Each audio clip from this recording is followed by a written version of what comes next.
So hello everyone, I hope आप सब अच्छे होंगे। आज के क्लास के अंदर जो है हम वैलेंस बॉन्ड थ्योरी को पढ़ने वाले हैं। ठीक है जी, फ्रॉम बेसिक से पढ़ेंगे, एकदम बेसिक से शुरू करेंगे और अच्छे तरीके से पूरे इस टॉपिक को कंप्लीट करेंगे। ठीक है, तो इस टॉपिक में जो है हम दो चैप्टर को मिक्सअप करने वाले हैं। केमिकल बॉन्डिंग से भी हम पढ़ाएंगे और कोऑर्डिनेशन कंपाउंड, यानी दोनों को मिक्सअप करके हम बीबीटी को समझाने वाले हैं। ठीक है जी, तो स्टार्ट करते हैं। सबसे पहले वैलेंस बॉन्ड थ्योरी जो है ये क्या होती है। तो this is basically a theory, एक थ्योरी है जिस थ्योरी में कुछ पोस्टुलेट्स हैं। जैसे हमने बहुत पहले 9th-10th में डाल्टन्स एटॉमिक थ्योरी पढ़ रखा था। वहाँ पे डाल्टन्स एटॉमिक थ्योरी में हमें कुछ पोस्टुलेट्स पढ़ने को मिले थे। जैसे दिस इज अ थ्योरी, तो थ्योरी के पोस्टुलेट्स होते हैं। ठीक है, उन पोस्टुलेट्स को हम फॉलो करके अपनी केमिस्ट्री की आगे की जो जर्नी है इसको हम स्टार्ट करते हैं। राइट, तो स्टार्ट करते हैं postulates of valence bond theory. क्या इसका पोस्टुलेट्स है? तो इसमें बेसिकली जो है 5 पोस्टुलेट्स हैं, उनको समझ लेते हैं और फिर अपने आगे के जो मेन टॉपिक है जहाँ पे हम कोऑर्डिनेशन कंपाउंड को लेकर के आएंगे, ठीक है ना, वो इंपॉर्टेंट है आपके लिए, उसको शुरू करेंगे। स्टार्ट करते हैं पोस्टुलेट्स ऑफ वीबीटी, यानी postulates of valence bond theory. तो फर्स्ट नंबर पोस्टुलेट जो कहता है, ये कहता है first number states that to form covalent bond, covalent to form covalent bond, orbitals of outermost cell, outermost cell overlaps, to form covalent bond. जब भी हमें कोवैलेंट बॉन्ड बनानी होती है ना भैया, तो वहां पे ऑर्बिटल्स जो होते हैं, आउटर मोस्ट सेल के जो ऑर्बिटल्स होते हैं वो ओवरलैपिंग करते हैं, वो इंटरेक्ट करते हैं एक दूसरे से। जैसे बॉन्ड दो प्रकार के होते हैं, हमें पता है। बॉन्ड जो होते हैं ना, ये दो प्रकार के होते हैं। एक हमने सुन रखा होगा, दिस इज आयोनिक बॉन्ड। ठीक है जी, आयोनिक बॉन्ड। एंड जो भी हम देख रहे हैं ये है this is covalent bond, this is covalent bond. तो हम सबको पता है आयनिक बॉन्ड जो था, यहाँ पे ट्रांसफर ऑफ इलेक्ट्रॉन होती थी। इलेक्ट्रॉन्स जो है केटायन से एनायन में जाएगा और उनके बीच में एक आयनिक बॉन्ड बनेगा।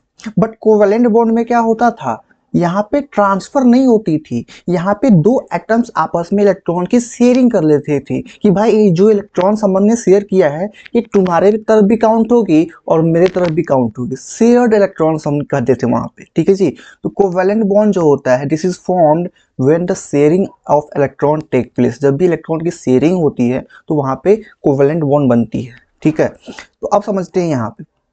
तो कहता है first postulate, to form covalent bond. जब भी हम कोवैलेंट बॉन्ड बनाना चाहते हैं तो क्या करना पड़ेगा, आउटर मोस्ट सेल, सबसे बाहरी सेल जो होता है एटम का, उस आउटर मोस्ट सेल के ऑर्बिटल्स ओवरलैप करेंगे, तभी हमारा कोवैलेंट बॉन्ड बनेगा।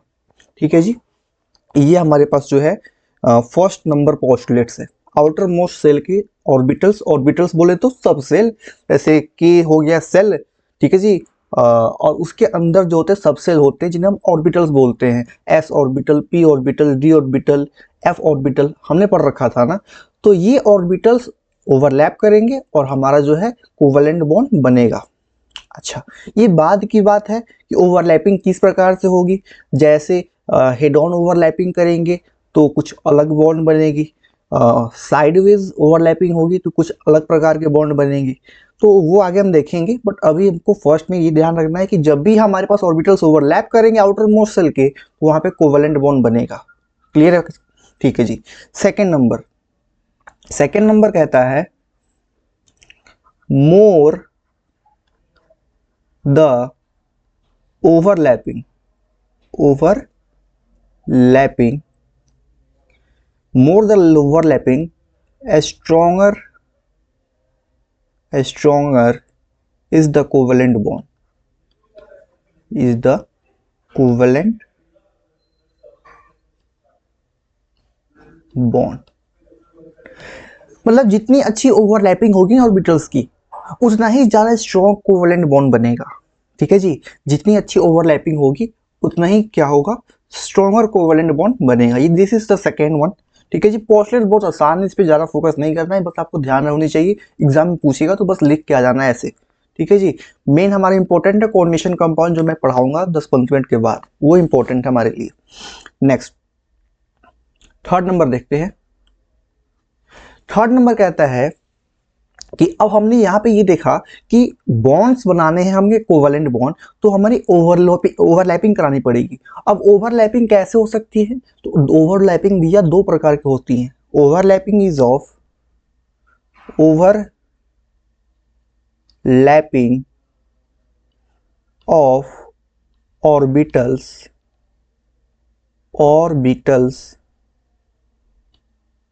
Can be of two types, दो टाइप के होते हैं। फर्स्ट जो होता है भैया, ये होता है head on overlapping. First one is head on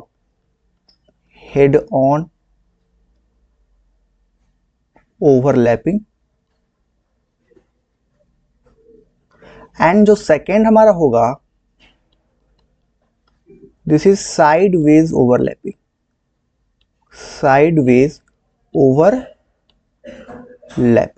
ठीक है जी, sideways overlapping. Head on overlapping में क्या होगा, तो यहाँ पे जो है ऐसे मान लो, जैसे ये हमारे पास पी ऑर्बिटल है। पी ऑर्बिटल का शेप कैसा होता है, डंबल शेप का होता है ना। तो पी ऑर्बिटल्स हमारे पास, लेट सपोज ये है, this is P orbital, this is a P orbital. ये एक ऑर्बिटल है हमारे पास पी ऑर्बिटल, और यहाँ पे एक दूसरा है पी ऑर्बिटल्स। दोनों को हम चाहते हैं ओवरलैप कराना, तो हम दो प्रकार से करा सकते हैं। एक हम कराएंगे हेड ऑन, या फिर एक हम करा सकते हैं साइडवेज। तो जैसे ये मान लो दो ऑर्बिटल्स है, हेड ऑन में क्या होता है, तो हेड ऑन में ऐसे आते हैं, जैसे this is a P orbital और this is the another P orbital, और दोनों को हम ओवरलैप कराते हैं, तो this is the head on overlapping, this is head on. ठीक है जी, ये होती है हेड ऑन। तो जब भी हेड ऑन ओवरलैपिंग होगी, जैसे this is head on overlapping, तो यहाँ पे जो कोवेलेंट बॉन्ड बनेगा वो कौन सा बॉन्ड बनेगा, that will B of sigma bond. क्या बनेगा, सिग्मा बॉन्ड बनेगा।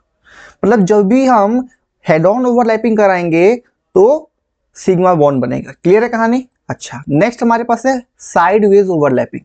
साइडवेज में क्या होगा, जैसे ये पी ऑर्बिटल है, ये एक दूसरा पी ऑर्बिटल है, अब हम इनको ओवरलैप करा देंगे ऐसे, this is a P orbital और ये दूसरा वाला पी ऑर्बिटल, और ऐसे हमने ओवरलैप कराया ऐसे, दिस इज पैरेलल बोलते हैं इनको। तो साइडवेज ओवरलैपिंग इज दिस। तो जब भी साइडवेज ओवरलैपिंग होगी तो वहां पे जो बॉन्ड बनेगा वो कौन सा बॉन्ड बनेगा, that will be pi bond. ये बनती है कौन सी bond, pi bond. This is the third statement, third postulate, कि जब भी हमारे पास ओवरलैपिंग होती है तो दो प्रकार की ओवरलैपिंग हो सकती है, head on overlapping, sideways overlapping. Head on में क्या होगा, सिग्मा बॉन्ड बनेगा, और साइडवेज में क्या होगा, पाई बॉन्ड बनेगा। क्लियर है कहानी। ठीक है जी, आगे देखते हैं। नेक्स्ट देखते हैं फोर्थ नंबर। फोर्थ नंबर कहता है ईच ऑर्बिटल्स, इंपॉर्टेंट है भैया, ध्यान समझना, each orbital brings single electron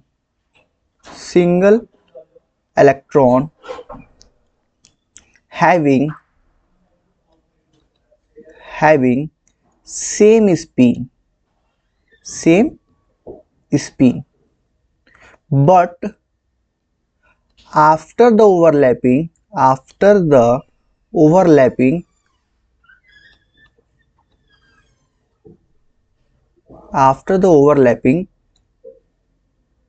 one of the electron will change its spin। ठीक है जी, कहता है कि जब भी ओवरलैपिंग होती है तो ओवरलैपिंग में दो ऑर्बिटल्स चाहिए। Let's suppose this is the first orbital, this is second orbital, दोनों ओवरलैप होने जा रहे हैं। तो ये जो ऑर्बिटल है ये एक इलेक्ट्रॉन लेके आएगा, ये भी एक इलेक्ट्रॉन लेके आएगा। दोनों जो इलेक्ट्रॉन्स होंगे उनकी स्पिन कैसी होगी, सेम स्पिन की होगी। अगर ये एंटी क्लॉकवाइज है तो ये भी एंटी क्लॉकवाइज होगा, ये क्लॉकवाइज है तो ये भी क्लॉकवाइज होगा। ठीक है जी।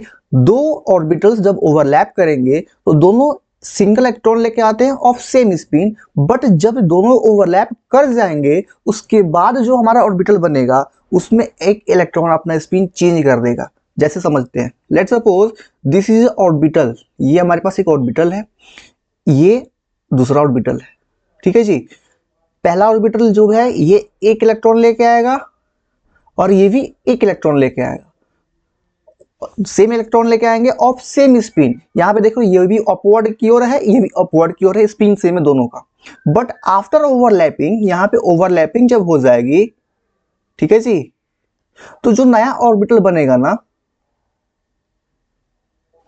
जो नया ऑर्बिटल बनेगा, ठीक है जी, इसमें एक इलेक्ट्रॉन अपवर्ड की तरफ होगा और एक नीचे की तरफ होगा। बस यही कहता है कि दो ऑर्बिटल्स सिंगल इलेक्ट्रॉन लेके आते हैं of same spin, but after the overlapping एक इलेक्ट्रॉन अपना स्पिन चेंज कर लेगा, एक क्लॉकवाइज हो जाएगा, एक एंटी क्लॉकवाइज, ताकि जो है स्टेबिलिटी उनकी अच्छी रहे। हाँ जी, स्टेबिलिटी अच्छी रहे, इसलिए यहाँ पे एक इलेक्ट्रॉन स्पिन चेंज कर लेती है। तो ये हमारे पास फोर्थ यहाँ पे जो है पोस्टुलेट है। Last postulate 5 number is when orbitals overlap, then new orbitals are formed, which is called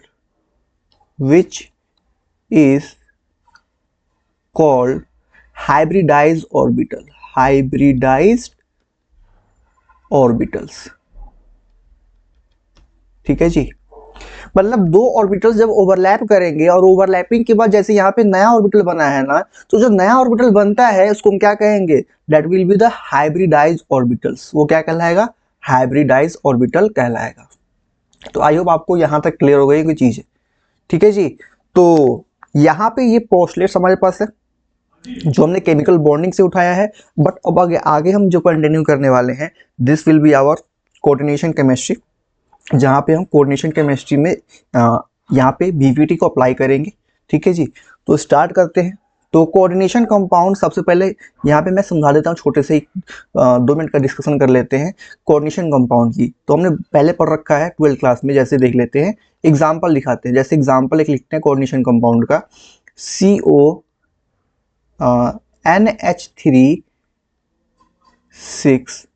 और यहाँ पे बाहर में चार्ज जो है 3+ ले लेते हैं। ठीक है जी। तो this is a coordination compound. होता क्या था, तो इसको हम बोलते थे this is central metal atom, this is central metal atom. ठीक है जी। ये हमारा क्या होता था, ये लिगेंड कहलाता था, दिस इज लिगेंड। हाँ, और ये जो 6 लिखा है, ये 6 क्या रिप्रेजेंट करता था, this is coordination number, this is coordination number, इसको हम सिंपली CN से डिनोट करते थे। तो यहाँ पे, और ये जो ऊपर +3 दिख रहा है, this is charge over the molecule, this is charge on molecule, यानी इस पूरे मॉलिक्यूल पे चार्ज कितना का है, +3 का है। तो इस प्रकार से हम कोऑर्डिनेशन कंपाउंड देखते हैं। सेंट्रल मेटल एटम ये होती थी C, जैसे यहाँ पे कोबाल्ट है, यहाँ पे अमोनिया लिगेंड है, और ये 6 क्या रिप्रेजेंट कर रहा है, this is coordination number represent कर रहा है। लिगेंड का काम क्या होता था, तो लिगेंड जो होते थे ये लोन पेयर को क्या करते थे, डोनेट करते थे central metal atom. Let suppose कि ये हमारे पास सेंट्रल मेटल एटम है और ये हमारे पास क्या है, लिगेंड है। ठीक है, let suppose this is NH3 ligand. तो ये इलेक्ट्रॉन्स की जो लोन पेयर है ना, इसको डोनेट करते थे। तो ये कुछ कहानी हमने पढ़ रखा था कोऑर्डिनेशन केमिस्ट्री में, कोऑर्डिनेशन कंपाउंड में। तो इसी से हम कंटिन्यू करने वाले हैं, ठीक है, अपने आगे के टॉपिक्स को। तो एक एक करके देखते हैं, ठीक है। तो स्टार्ट करते हैं। सबसे पहले लिगेंड्स के बारे में समझते हैं। लिगेंड्स जो होते हैं कितने प्रकार के होते हैं, तो एक होता है स्ट्रॉन्ग फील्ड लिगेंड, एक होता है वीक फील्ड लिगेंड। तो 2 टाइप्स के होते हैं ligand. Ligands are of 2 types, एक होता है हमारे पास स्ट्रॉन्ग फील्ड लिगेंड्स और एक होता है weak field ligands. This is a strong field ligand, a strong field ligand. A strong field ligand का एग्जांपल क्या हमने देखा था, तो जैसे कार्बन मोनोऑक्साइड हो गया, ठीक है जी, साइनाइड हो गया CN, ये हमारे पास स्ट्रॉन्ग फील्ड लिगेंड कहला देते हैं. बट वीक फील्ड लिगेंड में क्या हो जाएंगे, तो वीक फील्ड लिगेंड में क्या हो जाएंगे हमारे पास, weak field ligand,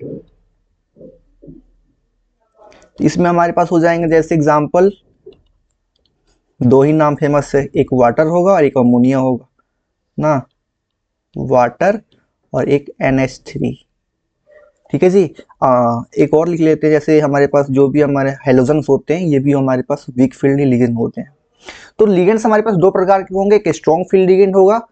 strong field ligand जो होते हैं ये बेसिकली जो हाइब्रिड ऑर्बिटल बनता है ना, नया ऑर्बिटल बनता है, उसमें इलेक्ट्रॉन की क्या कर देते हैं, पेयरिंग करा देते हैं. यहाँ पे इलेक्ट्रॉन की पेयरिंग करा देंगे. जब भी किसी कंपाउंड में स्ट्रॉन्ग लिगेंड लगा होगा तो वहां पे इलेक्ट्रॉन की क्या हो जाएगी, पेयरिंग हो जाएगी. यानी यहाँ पे पेयरिंग ऑफ इलेक्ट्रॉन्स हो जाएगी, पेयरिंग ऑफ इलेक्ट्रॉन्स. अभी हम समझेंगे एग्जांपल लेके कि ये पेयरिंग कैसे हो रही है, कहाँ पेयरिंग नहीं हो रही है. बट अगर किसी कंपाउंड में वीक फील्ड लिगेंड्स लगे होंगे ना, तो भैया उस कंपाउंड में जो है पेयरिंग ऑफ इलेक्ट्रॉन्स नहीं होगी, पेयरिंग ऑफ इलेक्ट्रॉन्स यहाँ पे नहीं होगी, बट यहाँ पे होगी बिकॉज स्ट्रॉन्ग लिगेंड्स लगे हैं. जैसे यहाँ पे देख लो, इस कंपाउंड में NH3 लगा है. NH3 जो है ये एक वीक लिगेंड है, तो क्या पेयरिंग ऑफ इलेक्ट्रॉन होगी, नहीं होगी. बट एक्चुअल में इस कंपाउंड में पेयरिंग होती है. क्यों, बिकॉज एक यहाँ पे एक्सेप्शन मान के चलते हैं कि जब भी हमारा कंपाउंड में सेंट्रल मेटल एटम अगर कोबाल्ट है, जब भी हमारे कंपाउंड में सेंट्रल मेटल एटम CMa अगर हमारा क्या है, कोबाल्ट है CO, तो कोबाल्ट अगर लग गया सेंट्रल मेटल एटम की जगह पे, तो वीक फील्ड लिगेंड हो या फिर स्ट्रॉन्ग फील्ड लिगेंड हो, वहां पे कोई भी हो, पेयरिंग होगी. क्या होगी, पेयरिंग ऑफ इलेक्ट्रॉन्स होगी. ये याद रख लेना, ये एक्सेप्शन है. ठीक है जी. जब भी सेंट्रल मेटल एटम की जगह पे कोबाल्ट होगी तो वीक लिगेंड लगा हो, स्ट्रॉन्ग लगा हो, उससे मतलब नहीं होता है, वहां पे पेयरिंग होनी ही होनी है. तो ये आपको, आई होप आपको इतना चीजें समझ में आ गई होगी. ठीक है जी. अच्छा, तो लिगेंड्स के बारे में कंप्लीट हो गया. नेक्स्ट देखते हैं, आगे देखते हैं हाइब्रिडाइजेशन के बारे में थोड़ी सी समझ लेते हैं कहानी. हाइब्रिडाइजेशन, हाइब्रिडाइजेशन मतलब हाइब्रिड ऑर्बिटल्स के बारे में. हाइब्रिड ऑर्बिटल्स, ये जो भी टॉपिक पढ़ा रहा है ना, आपको अगर लग रहा होगा कि समझ में नहीं आ रहा है, प्लीज वेट करना. जब मैं क्वेश्चन कराऊंगा ना, आप कहोगे भाई क्या पढ़ा के गया मास्टर. ठीक है, तो बस वेट करना कुछ समय. अब देखना, हमें जो सिलेबस में पढ़ना है ना, ये कोऑर्डिनेशन नंबर दो प्रकार के पढ़ने हैं. एक 4 नंबर वाला कोऑर्डिनेशन नंबर पढ़ना है और एक 6 नंबर वाला पढ़ना है. तो कोऑर्डिनेशन नंबर क्या होगा हमारे पास, एक हमारे पास CN नंबर होगा, या तो 4 होगा या फिर 6 होगा. कोऑर्डिनेशन नंबर 4 पढ़ने हैं और 6 पढ़ने, बस. और यहाँ पे हम लिख देते हैं हाइब्रिडाइजेशन किस प्रकार से हाइब्रिड ऑर्बिटल्स क्रिएट करेंगे. हाइब्रिडाइजेशन, यहाँ पे हम ज्योमेट्री बात कर लेंगे, ज्योमेट्री की.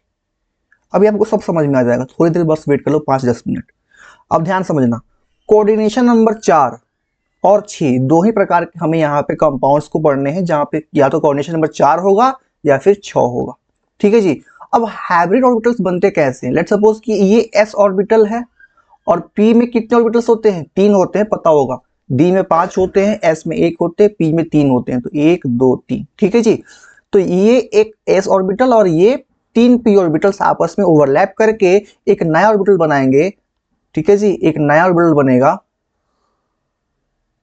1 2 3 4. ठीक है जी. ठीक है, तो ये भी sp3 बन जाएगा बिकॉज ये S और ये 3 P है ना, तो sp3, ये भी sp3, ये भी sp3, मतलब sp3 ऑर्बिटल बनेगा बेसिकली, मैं कहना चाहता हूं. ठीक है जी, sp3 बिकॉज एक S और 3 P कंबाइन हुए हैं ना, ओवरलैप हुए हैं, तो क्या बनेगा, sp3 ऑर्बिटल बनेगा. तो देखो यहाँ पे sp3 हाइब्रिडाइजेशन आएगा. अब देखो CN नंबर कोऑर्डिनेशन नंबर 4 है, तो हाइब्रिडाइजेशन sp3 कैसे, बिकॉज 4 हमें चाहिए ना, तो s एक s और p के 3, 1 और 3 क्या हो जाएंगे, 4 हो जाएंगे। अब नेक्स्ट देखो, नेक्स्ट हमारे पास अगेन है हमारे पास 4। तो अब यहाँ पे क्या होगा, यहाँ पे जो हाइब्रिडाइजेशन हम पढ़ने वाले हैं ये होगा dsp2, dsp2, ठीक है जी, ये होगा dsp2। यहाँ पे भी काउंट कर लो, यानी यहाँ पे एक d ऑर्बिटल, एक s ऑर्बिटल और 2 p ऑर्बिटल, फिर भी काउंट कर लो ना, 4 हो जाएंगे यहाँ पे भी। नेक्स्ट हमें पढ़ना है कोऑर्डिनेशन नंबर 6, जहां पे हमारा हाइब्रिडेशन कैसा होगा, sp3d2, sp3d2। एक सेकेंड,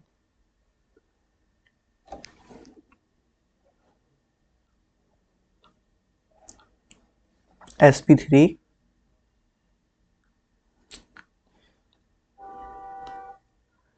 थोड़ी सी लैपटॉप जो है हैंग कर रही है ना, वेट, sp3d2, sp3d2। 6 हमें चाहिए कोऑर्डिनेशन नंबर, तो देखो एक s ऑर्बिटल, 3 p ऑर्बिटल और 2 d ऑर्बिटल, 3 2 5 और 1 6 हो गया। और लास्ट वन जो होगा d2sp3 होता है, लास्ट वन इज d2sp3, ठीक है। तो ये हमारे पास 4 प्रकार के हाइब्रिड ऑर्बिटल्स बनते हैं। एक होगा sp3, second one dsp2, sp3d2, d2sp3। बस यहाँ पे ध्यान रखना है कि आपको d2 को आगे कर देना है, sp3 को बाद में कर देना है, ठीक है जी। तो बस ये हमें 4 प्रकार के ऑर्बिटल्स हमको पढ़ने हैं, ठीक है। कोऑर्डिनेशन नंबर 4 और 6 को ही देखने हैं। अब ध्यान से समझते हैं, जब भी हमारा हाइब्रिड ऑर्बिटल sp3 बनेगा, अब कैसे पहचानते हैं sp3 बनेगा कि कैसे बनेगा, ये सब सिखाएंगे, बस वेट कर लो 5 मिनट। जब भी हमारा sp3 ऑर्बिटल्स बनेगा तो वहां पे ज्योमेट्री कैसी होगी, टेट्राहेड्रल होगी, टेट्राहेड्रल। तो ध्यान रख लेना, कोऑर्डिनेशन नंबर 4 sp3 बना तो टेट्राहेड्रल, कोऑर्डिनेशन नंबर 4 ही होगा, बट ऑर्बिटल कैसे बनेगा, अगर dsp2 बन रहा है तो वहां पे स्क्वायर प्लेनर हो जाएगा ज्योमेट्री, स्क्वायर प्लेनर। लेकिन यहाँ पे दोनों में जो ज्योमेट्री होती है सेम ही होती है, ऑक्टाहेड्रल। तो ये याद करना भी नहीं आपको, बस याद रख लेना, अगर कोऑर्डिनेशन नंबर 6 कंपाउंड में है तो ज्योमेट्री कैसी होने वाली है, ऑक्टाहेड्रल होने वाली है, ठीक है जी। तो अब जो भी मैंने पढ़ाया है इसको जो है मैं क्वेश्चन लेता हूं और क्वेश्चन के फॉर्म में मैं आपको करा के दिखाता हूं, ठीक है। तो करते हैं क्वेश्चन एक बढ़िया सा, जैसे इस क्वेश्चन को समझना ध्यान से, आपका सारा कॉन्सेप्ट क्लियर हो जाएगा। बेसिकली क्वेश्चन यहीं से उठ के आएंगे आपके एग्जाम में, ठीक है। जो मैंने पढ़ाया वो कॉन्सेप्ट है जो बचपन में पढ़ते आ रहे थे कोऑर्डिनेशन केमिस्ट्री में, उसको मैंने रिकैप कराया है।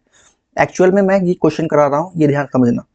जैसे मेरे पास एक कोऑर्डिनेशन कंपाउंड लिखा हुआ है, निकल सेंट्रल मेटल एटम है, यहाँ पे लिगेंड वाटर है, और यहाँ पे कोऑर्डिनेशन नंबर 4 ले लेते हैं, बिकॉज हमको 4 या फिर 6 दो ही पढ़ने हैं ना, तो मैं 4 का करा देता हूँ, एक और 6 का करा दूंगा एग्जाम्पल। अच्छा, ओवरऑल चार्ज जो है मॉलिक्यूल पे +2 का चार्ज है, ठीक है, +2 का चार्ज है। अच्छा, अब हमसे कहा गया कि इस कंपाउंड में आपको पता करना है 5 चीजें, 5 चीजें पता करनी है। कौन कौन सी 5 चीजें, सबसे पहले आपको पता करना है इस मॉलिक्यूल की हाइब्रिडाइजेशन क्या होगी, हाइब्रिडाइजेशन क्या होगी। फिर हमको पता करना है इस मॉलिक्यूल की मैग्नेटिक बिहेवियर क्या होगी, मैग्नेटिक बिहेवियर, मतलब ये मैग्नेटिक बिहेवियर कैसा शो करेगा, डायमैग्नेटिक होगा कि पैरामैग्नेटिक होगा, ठीक है जी। तो इसको फाइंड करना है, this is first one, hybridisation. Second one is magnetic behaviour. Third one is magnetic movement, magnetic movement जिसको म्यू से रिप्रेजेंट करते हैं, इसका फॉर्मूला होता है √n into n+1, sorry n+2 होता है ना, n इंटू n+2।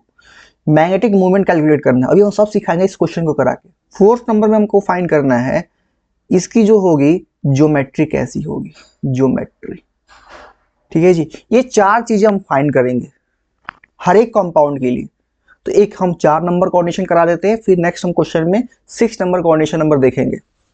तो यहाँ पे सबसे पहले हम क्या करते हैं, अपने सेंट्रल मेटल एटम को पकड़ेंगे और इसकी ऑक्सीडेशन स्टेट फाइंड करेंगे। क्या करेंगे, ऑक्सीडेशन स्टेट फाइंड करेंगे। तो लेट सपोज निकल की फाइंड करनी है ना, तो इसको हम X मान लेते हैं, इसका ऑक्सीडेशन स्टेट क्या हो जाएगा, X। तो हमें ये पता है कि कंपाउंड में सबको अगर हम ऐड करें ऑक्सीडेशन स्टेट जितने भी एटम्स हैं, ठीक है, तो सारे को ऐड करने को करके और हम इक्वल टू किसके कर दे देते हैं, चार्ज जो भी टोटल प्रेजेंट है मॉलिक्यूल के ऊपर उसके इक्वल कर दे देते थे ताकि हमको x मिल जाए। तो निकेल का हमने x माना है प्लस। अच्छा H2O जो होता है भैया इसको ध्यान रखना, this is a neutral compound, इस पे चार्ज जीरो होता है।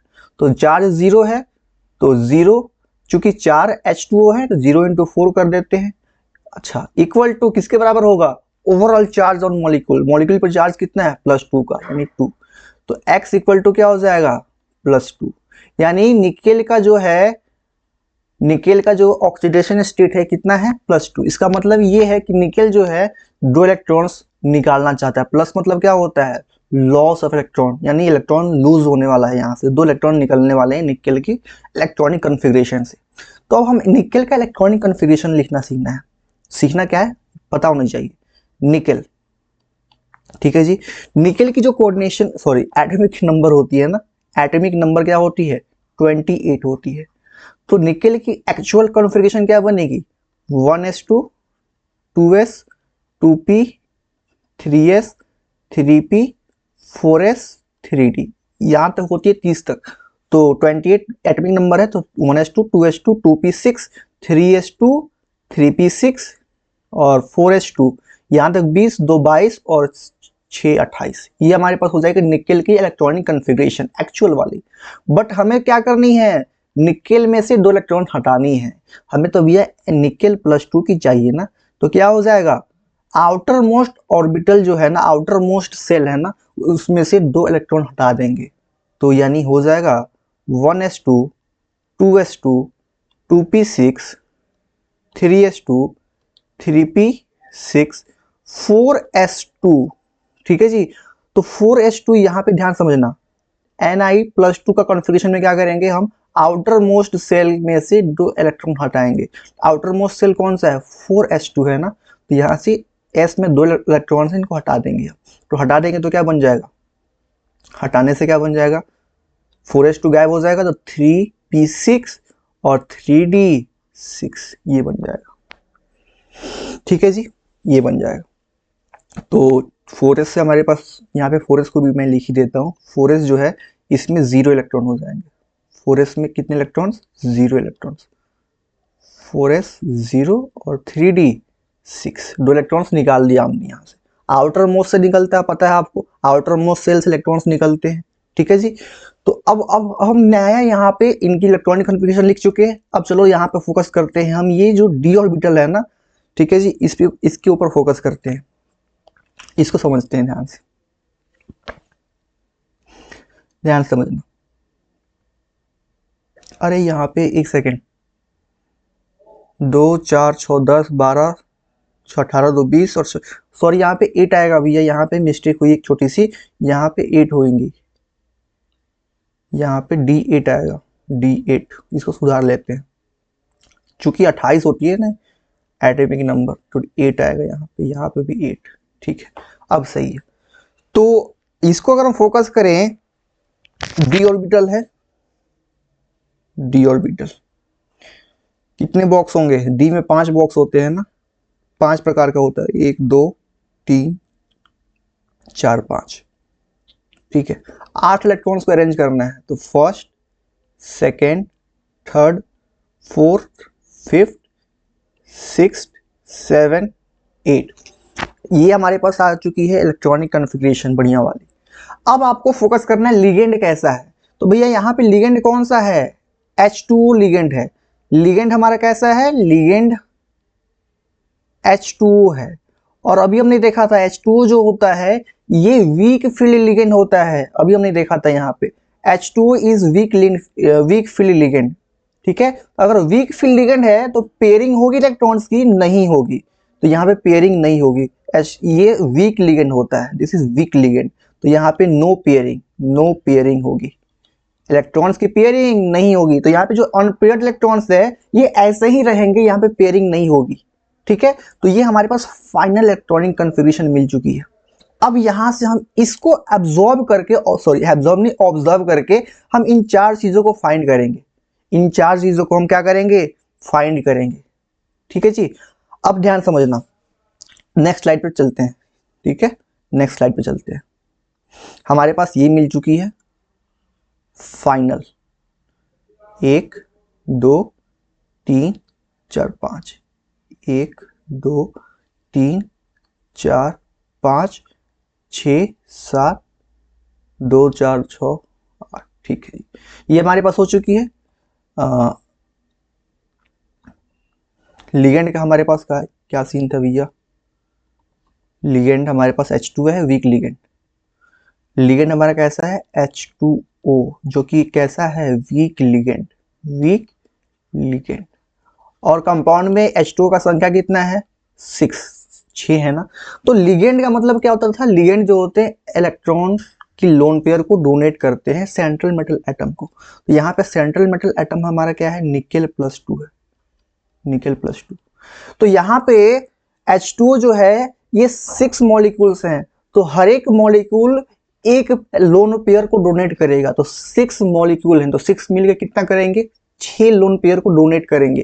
तो ये 6 लोन पेयर अब कहाँ जाएंगे भैया, ये 6 लोन पेयर कहाँ जाएंगे, तो बस यहाँ पे समझते हैं ध्यान से, ये 6 लोन पेयर कहाँ जाएंगे, तो ये जाएंगे जो ब्लैंक ऑर्बिटल्स बचे हुए हैं आगे, जैसे हमने पढ़ रखा था यहाँ पे, ये जो एनर्जी लेवल है 4s2 3d8 आगे भी होंगे ना, और sp_d आगे और भी ऑर्बिटल्स होंगे जो हमने खाली छोड़ रखे हैं। तो वो जो इलेक्ट्रॉन्स जाएंगे लोन पेयर, वो इन ब्लैंक ऑर्बिटल्स में जाने वाले हैं, ठीक है जी। तो जैसे यहाँ पे देखते हैं, तो ये हमारे पास हो गया ये वाला, और इसके आगे क्या हो जाएगा, यहाँ पे हमारे पास 6 पेयर इलेक्ट्रॉन्स जाने वाले, बिकॉज लिगेंड कितना है 6, जितने लिगेंड्स होते हैं उतने वो लोन पेयर को डोनेट करेगा। तो 6 लिगेंड है तो 6 लोन पेयर जाने हैं। तो इसकी ये हमारे पास डी था, फिर आगे क्या होगा, एस खाली होगा, फिर एस के बाद पी में कितने 3 होते हैं, बस इतना से काम चल जाएगा। तो हमारे पास 6 क्या थे, 6 हमारे पास क्या थे भैया, लोन पेयर थे ना, 6 लिगेंड थे। तो हमारे पास क्या हो जाएगा 6, और आगे यहाँ पे और बिट जाएगी ना लिगेंड, 6 है ना, तो ये तो 1 2 3 4 हुआ, अभी डी भी जाएगा आगे। डी में कितने होते हैं भैया, 5 बॉक्स होते हैं, 1 2 3 4 5, ठीक है जी। तो ये एस पी ये डी, और ये हमारा कॉन्फ़िगरेशन है Ni+2 का, ठीक है, ध्यान समझना आप।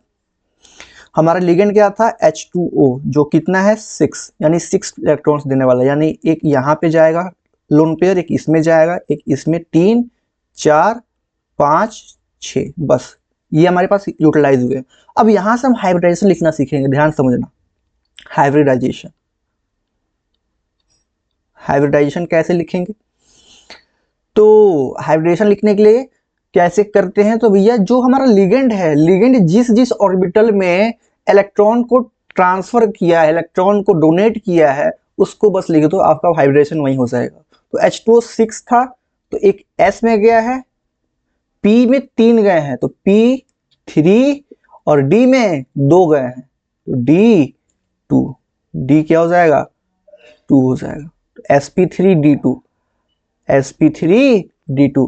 तो अगर भैया हाइब्रिडाइजेशन sp3d2 है, तो अभी हमने देखा था sp3d2 में ज्योमेट्री कैसी हो जाएगी, octahedral, geometry will be, geometry octahedral हो जाएगी, दिस इज ऑक्टाहेड्रल, ऑक्टाहेड्रल। अच्छा, ज्योमेट्री हमने फाइंड कर लिया, हाइब्रिडेशन फाइंड कर लिया। नेक्स्ट हमारे पास मैग्नेटिक बिहेवियर और मैग्नेटिक मूवमेंट। तो मैग्नेटिक बिहेवियर, मैग्नेटिक बिहेवियर मतलब ये पैरामैग्नेटिक है कि डाईमैग्नेटिक है, ये हमको फाइंड करनी है ना। तो मैग्नेटिक बिहेवियर कैसे निकालते हैं, तो उसके लिए हम पता कैसे करते हैं, तो अगर आपके पास कॉन्फ़िगरेशन में लोन पेयर जो इलेक्ट्रॉन्स हमारे पास है, अगर अनपेयर्ड इलेक्ट्रॉन्स होंगे तो वो हमारे पास होता है पैरामैग्नेटिक, और अगर सारे इलेक्ट्रॉन्स पेयर्ड होंगे, अनपेयर्ड इलेक्ट्रॉन्स एक भी नहीं होंगे, तो हो जाएगा डायामैग्नेटिक। तो यहाँ पे चूंकि जो है इलेक्ट्रॉन्स हमको दिख रहे हैं, सिंगल इलेक्ट्रॉन प्रेजेंट है, यानी अनपेयर्ड इलेक्ट्रॉन्स है, तो कैसा हो जाएगा पैरामैग्नेटिक हो जाएगा, paramagnetic.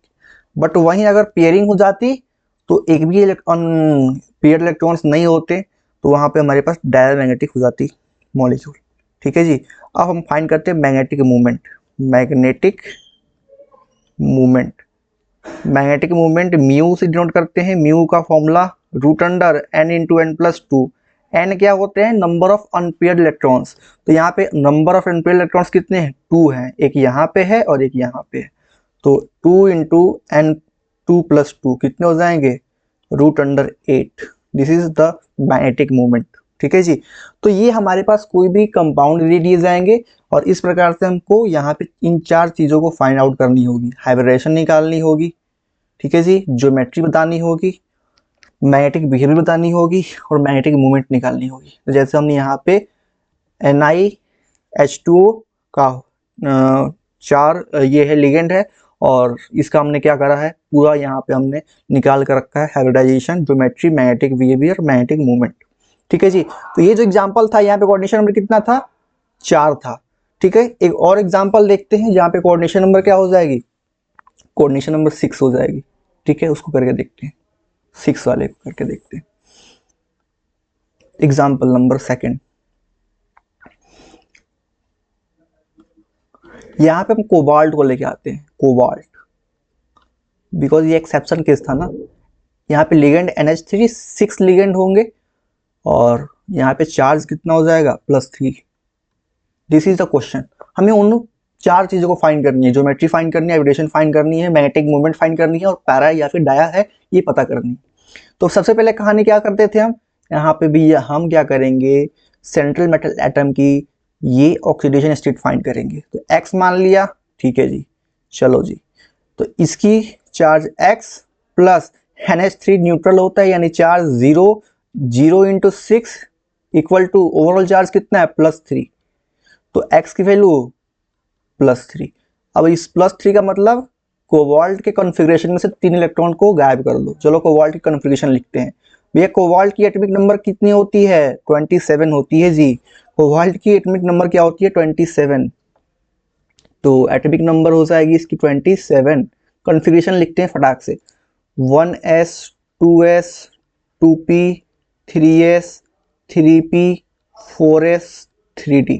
This is configuration 2 to 4 6 10 to 12 18 20 और 7। This is the configuration of cobalt. हमें 3 इलेक्ट्रॉन्स निकाल देने हैं, CO+3। 3 इलेक्ट्रॉन्स कैसे निकलेंगे? तो पहले इलेक्ट्रॉन हमारे पास ये आउटर मोस्ट सेल से 2 निकल जाएगा और यहाँ से D से कितना निकलेगा? 1 इलेक्ट्रॉन निकलेगा। ठीक है जी, यहाँ से 1 इलेक्ट्रॉन गायब हो जाएगा। तो 3 इलेक्ट्रॉन्स हमारे पास निकल जाएंगे।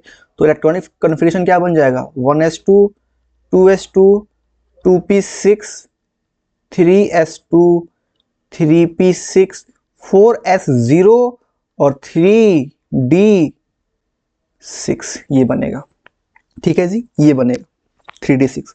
अब हम इसको यहाँ पे जो है इसका हम डब्बा बनाएंगे। डी में कितने ऑर्बिटल्स होते हैं? 5 होते हैं जी।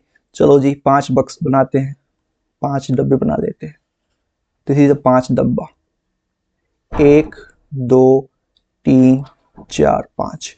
ठीक है, 6 इलेक्ट्रॉन्स भरने हैं। तो 1 2 3 4 5 और यहाँ पे 6। अब हमको पेयरिंग होगी कि नहीं होगी ये कौन बताएगा? तो लिगेंड बताएगा। लिगेंड जो है NH3 है। NH3 is the week ligand.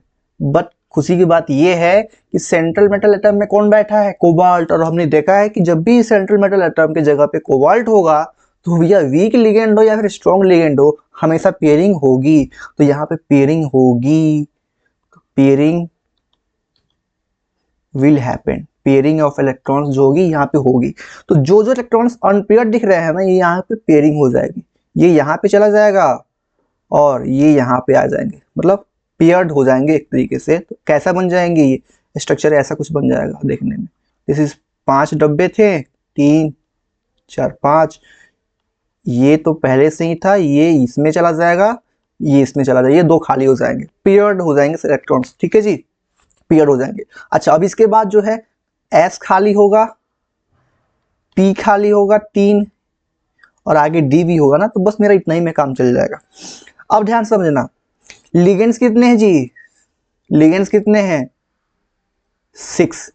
तो 6 लोन पेयर डोनेट करेंगे। तो पहला लोन पेयर कहाँ जाएगा? इस खाली में जाएगा, दूसरा इसमें जाएगा, तीसरा इसमें, चौथा इसमें, पांचवा इसमें, छठा इसमें जाएगा। अब यहां से हम क्या बताएंगे, हाइब्रिडाइजेशन बताएंगे। क्या बताएंगे जी, हाइब्रिडाइजेशन। तो इसी चीज को हम नेक्स्ट पेज पे समझते हैं, हाइब्रिडाइजेशन। तो हाइब्रिडाइजेशन कितनी हो जाएगी, हाइब्रिडाइजेशन कितनी हो जाएगी जी, तो यहाँ पे ये हमारे पास डी है ना, डी के कितने, दो, एस के एक और पी के तीन, तीन यूज हुए ना हमारे पास डोनेट करने के लिए एटम्स, सॉरी इलेक्ट्रॉन को। तो कॉन्फ़िगरेशन हमारा ऐसा कुछ हाइब्रिडेशन मिलेगा, D2sp3, D2sp3। और अगर हाइब्रिडेशन D2sp3 है और कंपाउंड में हमारा जो ये कोऑर्डिनेशन नंबर है 6 है, तो हमें क्या ये पता है पहले से कि स्ट्रक्चर कैसा होगा, स्ट्रक्चर विल बी, यहाँ पे देख लो कैसा हो जाएगा, ऑक्टाहेड्रल होगा, octahedral, this will be the octahedral, octahedral. ठीक है जी। अब देखते हैं magnetic behaviour, magnetic behaviour, magnetic movement बाद में फाइंड करेंगे। तो यहाँ पे क्या इलेक्ट्रॉन जो है, अनपेयर्ड इलेक्ट्रॉन दिख रहे हैं आपको, नहीं सारे इलेक्ट्रॉन पेयर्ड हो गए हैं, this is the final one. ठीक है जी। तो यहाँ पे एक भी इलेक्ट्रॉन जो है अनपेयर्ड नहीं है, तो there is no unpaired electrons, that why यहाँ पे जो है ये डायामैग्नेटिक हो जाएगा, डायामैग्नेटिक, बिकॉज क्यों, no unpaired electrons is present, unpaired electron, यहाँ पे इलेक्ट्रॉन अनपेयर्ड है ही नहीं, सारे पेयर्ड हो चुके हैं। अगर पेयर्ड हो गए हैं तो डायमैग्नेटिक। तो मैग्नेटिक मूवमेंट कितनी हो जाएंगी, मैग्नेटिक मूवमेंट फॉर्मूला होता है √n×n+2। n की वैल्यू क्या हो जाएगी, 0, बिकॉज यहाँ पे एक भी अनपेयर्ड इलेक्ट्रॉन्स नहीं है, तो 0, 0+2, this is 0, magnetic movement will be 0। ठीक है जी। तो ये हमारे पास कोऑर्डिनेशन नंबर 6 के लिए हो गया, और ये हमारा एग्जाम्पल जो था ये 4 नंबर के लिए हो गया। ठीक है जी। तो आई होप आपको समझ में आई होगी। अरे यहाँ पे ऑक्टाहेड्रल नहीं होगा जी, sp3d2 है ना स्ट्रक्चर, sp3d2, एक सेकेंड, नहीं ऑक्टाहेड्रल सही है, ठीक है जी, ऑक्टाहेड्रल सही है,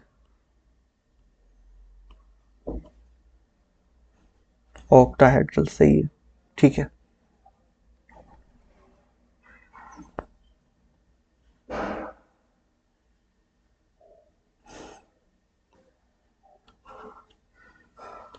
दिस इज ऑक्टाहेड्रल, बिल्कुल सही है।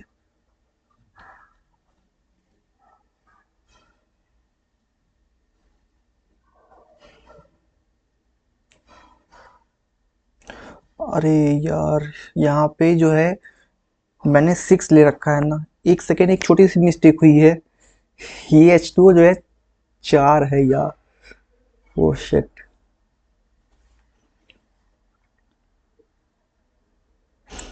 अच्छा इसको 6 कर लेते हैं ना, इसको ही 6 कर लेते हैं।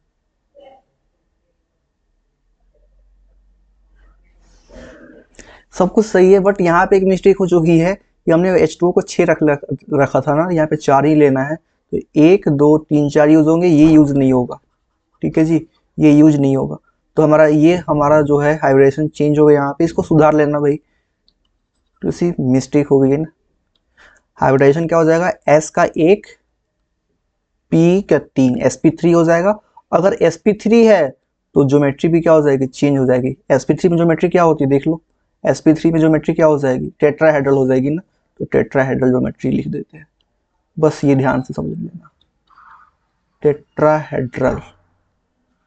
ठीक है। तो ये छोटी सी मिस्टेक हो गई थी भैया, माफ़ करना, sorry from my side, because लिखने में मिस्टेक हो जाती है, थोड़ी सी ऑनलाइन एजुकेशन देनी है, क्लास में पढ़ाते तो अलग फील आती। तो आई होप आपको यहाँ पे जो है वैलेंस बॉन्ड थ्योरी जो है ये कंप्लीट हो चुकी होगी अच्छे तरीके से, पोस्टलेट्स पता होने चाहिए आपको। जो ये एग्जाम्पल्स कराए गए हैं दो, एक 4 नंबर कोऑर्डिनेशन नंबर के लिए और एक 6 कोऑर्डिनेशन नंबर के लिए, ये 2 एग्जाम्पल्स याद कर लेने, और ये 4 चीज़ आपको पता करने आनी चाहिए, हाइब्रिडाइजेशन कैसे निकालते हैं, मैग्नेटिक मूवमेंट कैसे निकालते हैं, मैग्नेटिक बिहेवियर कैसे निकालते हैं, और ज्योमेट्री कैसे पता करते हैं। ठीक है जी। तो आई होप आपको समझ में आया होगा, पढ़ाई करते रहे, all the very best, goodbye, have a nice day.